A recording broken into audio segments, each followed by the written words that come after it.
بسم اللہ الرحمن الرحیم۔ الصلاۃ والسلام علیکہ یا رسول اللہ وعلی آلک وصحابک یا حبیب اللہ۔ اللہم صلی علی محمد وآل محمد۔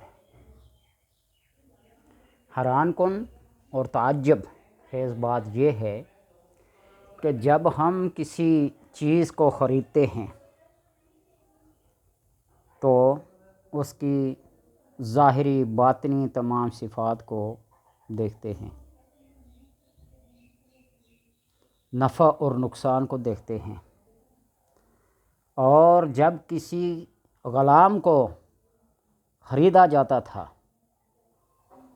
آج کل تو غلاموں کی خرید و فروخت نہیں ہے، غلاموں کو خریدا جاتا تھا، بیچا جاتا تھا، تو ان کے ہر عیب کو، ان کی ہر خوبی کو دیکھا جاتا،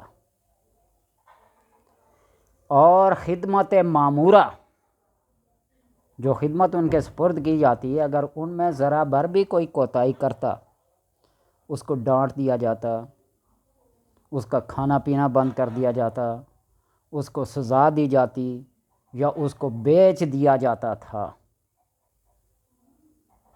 یہ انسان اپنے محدود اختیارات پر اتنا کچھ کر لیتا ہے،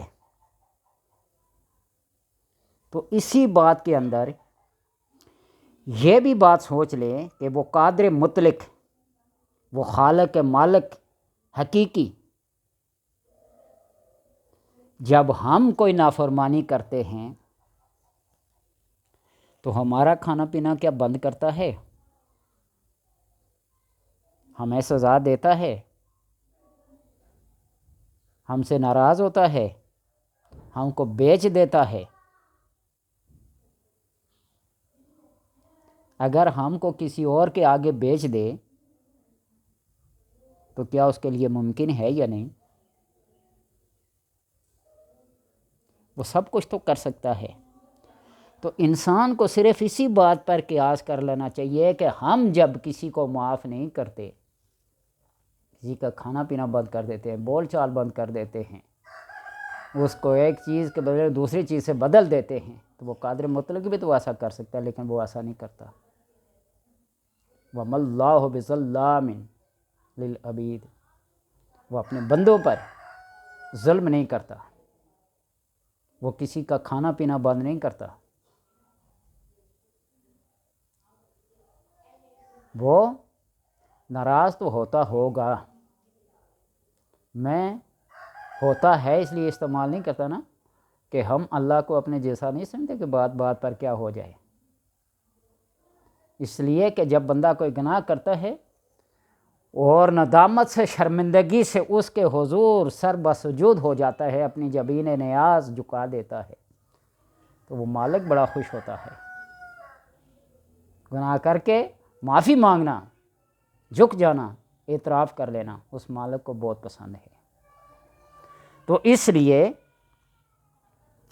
ہمیں چاہیے کہ ہم پھر مالک کی تابعداری، اطاعت گزاری میں سر تسلیم خم کر لیں۔ وہ ہمارے عیوب پر پردہ ڈالتا ہے، ہماری توبہ کو قبول کرتا ہے، لیکن ہم ہی ایسے سرگرداں ہیں کہ گناہ کے بعد گناہ کرتے جاتے ہیں۔ ایک دفعہ توبہ کر لی تو ساری زندگی کے لیے اس کو کافی سمجھ لیتے ہیں۔ ہاں، توبۃ نصوحا، ایسی سچی پکی توبہ ہو نا تو اس کے بعد کوئی گناہ سرزد نہ ہو، لیکن یہ قادر مطلق کی مرضی کے مطابق ہے، تقدیر کے معاملات ہیں۔ اور صحابہ نے عرض کیا جب سب کچھ تقدیر میں لکھا ہوا ہے تو ہمیں، تو آپ نے فرمایا بس کرتے جاؤ۔ یہ میرے پاس ایک کتاب ہے، رسالہ قشیریہ،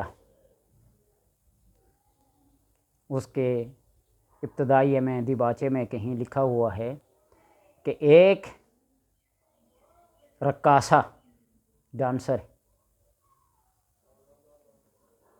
جو ہر محفل میں، ہر شادی میں، ہر مجلس میں رقص کرتی تھی، ڈانس کرتی تھی، اور آخر اس گناہ سے ایک دفعہ توبہ کر لی اور کسی پیر صاحب کے ہاتھ پہ بیعت کر لی۔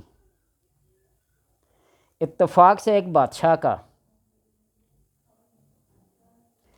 اپنے بیٹے کی شادی کرانے کا اتفاق ہوا اور اس رقاصہ کو دعوت دی، تو اس نے انکار کر دیا کہ میں نے توبہ تائب کر کے ان سے ہمیشہ کے لیے کنارہ کشی اختیار کر لی، اب میں یہ گلا مول نہیں لیتی۔ غیر محرم کے ساتھ ناچنا، ڈانس کرنا، سمجھ لیں آپ، الفاظ نہیں ہیں۔ آج کل ہماری تعلیم گاؤں کا، درس گاؤں کا یہ حال بن چکا ہے، اس پہ بات نہیں کرتا، دل دکھتا ہے۔ تو غیر محرم کا دیکھنا سننا حرام ہے، مرد ہو یا عورت، وہ نعت پڑھے یا وہ تلاوت کرے، جو بھی ہو۔ تو بہرحال اس نے انکار کر دیا۔ بادشاہ وقت اس پیر صاحب کے پاس گئے، اتفاق سے وہ بادشاہ کے بھی پیر تھے، نے کہا کہ چلو وہاں چلتے ہیں، فیصلہ کراتے ہیں۔ تو دونوں چلے گئے، تو پیر صاحب نے دونوں سے فرمایا کل آ جانا کہ یہ تمہارے بیٹی کی شادی میں رقص کرے گی، ڈانس کرے گی یا نہیں، کل اس کا فیصلہ دوں گا۔ دوسرے دن جب گئے تو اس رقاصہ سے فرمان لگے کہ میں نے دیکھا ہے لوح محفوظ پہ، اب اس بات کو کوئی مانے یا نہ مانے، اس کی اپنی عقل ہے، ہماری اپنی سوچ ہے، اس کی اپنی سوچ ہوگی۔ میں نے لوح محفوظ پہ یہ دیکھا ہے کہ تمہاری قسمت میں ابھی ایک اور گناہ لکھا ہوا ہے، جاؤ ڈانس کرو، رقص کرو۔ بادشاہ بھی چلا آیا، خوش ہو گیا میرے بیٹے کی شادی، اور ڈانس کے دوران ہی، رقص کے دوران ہی اللہ تبارک و تعالیٰ نے اس کو کوئی اپنی جھلک دکھا لی نا، تو وہیں گر کر توبہ طائب ہوئی، خود بھی اور کئی اوروں کو بھی خدا کی بارگاہ میں جھکا دیا۔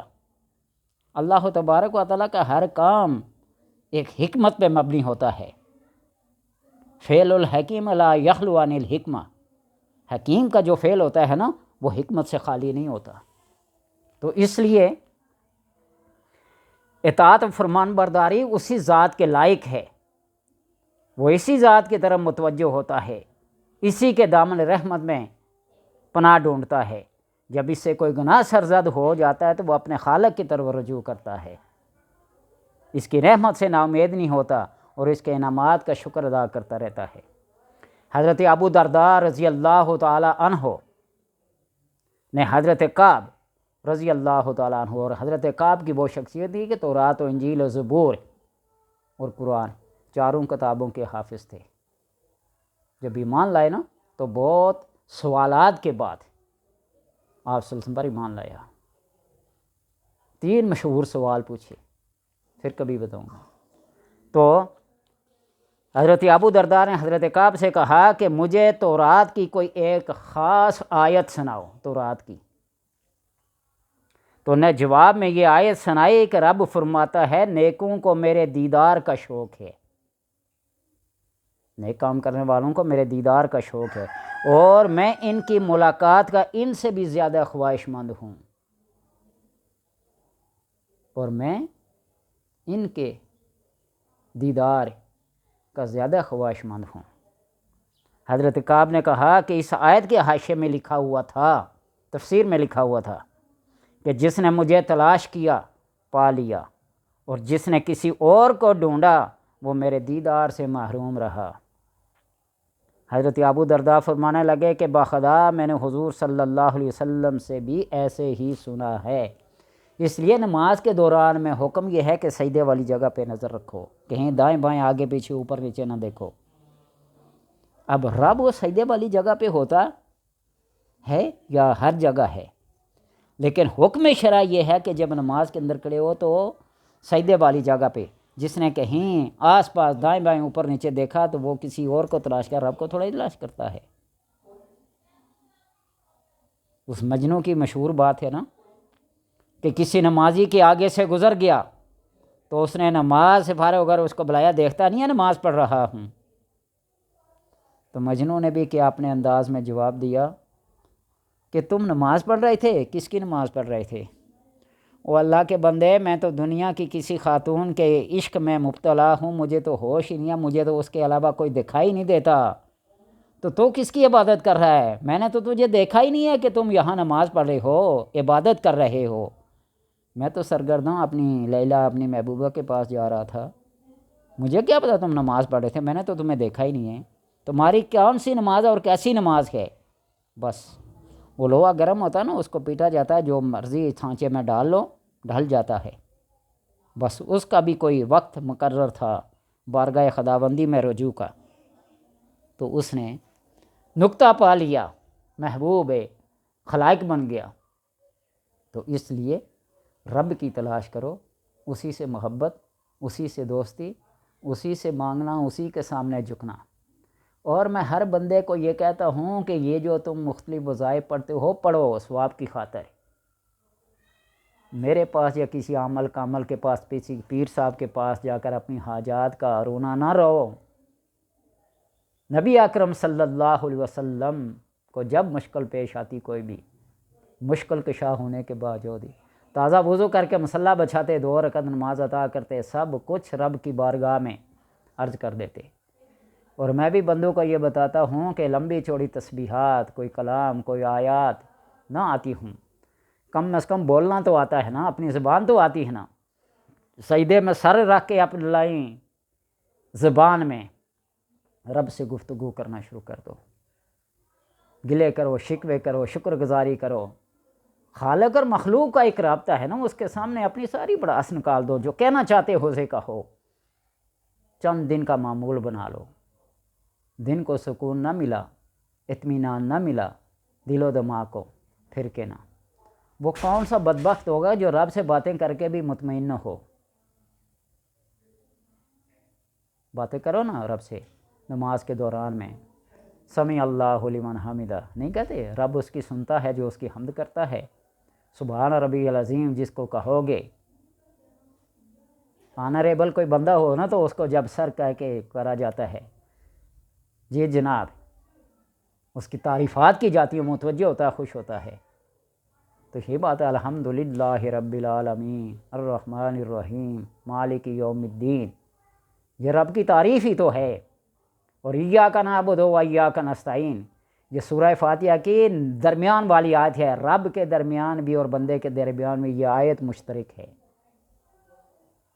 پہلی تعریفیں اللہ کی، ایاک نعبد و ایاک نستعین، آگے پھر کیا التجائیں شروع ہوتی ہیں، اہدنا الصراط المستقیم صراط الذین انعمت علیہم۔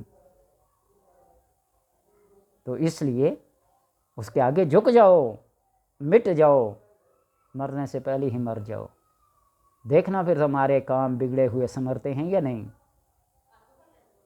مہر ہوتی ہے نا، مہر، اس کے اوپر جو بھی لکھا ہوتا ہے الٹا لکھا ہوتا ہے، جب وہ جھکتی ہے نا، کاغذ پہ لگتی ہے، تو سب کچھ سیدھا ہو جاتا ہے۔ تو اپنے اس ماتھے کے لیک کو، اس تقدیر کو سجدے میں سر رکھ کے، رب سے گفتگو کر کے، رب سے باتیں کر کے، جو الٹے سیدھے اعمال ہیں، کردار ہیں، وہ ادھر سجدے میں جا کر درست کروا لو۔ اللہ تبارک و تعالیٰ سے دعا ہے کہ سمجھنے اور سمجھانے کی، عمل کی توفیق عطا فرمائے۔ رب تعالیٰ سب کو اپنے کرم کی چادر میں چھپا لے۔